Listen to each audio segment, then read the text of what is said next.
I said, if your spouse came home and said, I just bought the whole store worth of stuff that we don't need, but it was 30% off, would you be happy with that decision? Hey, Michael, what is the scariest piece of tax advice you've ever heard?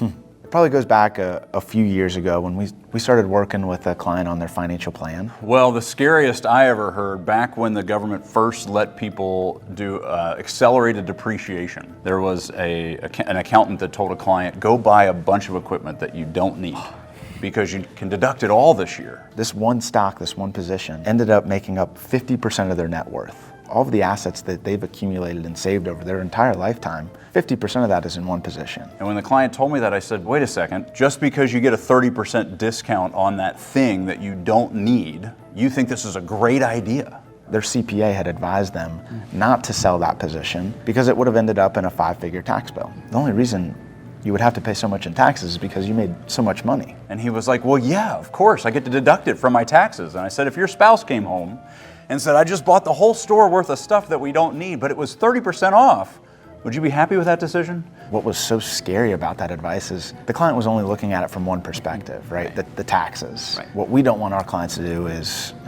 let tax implications get in the way of smart decision making. Yeah. Buying a bunch of stuff that you have no use for just because it's deductible. Pretty bad. Yeah, it's a really valuable story. Thanks for sharing. You bet, absolutely.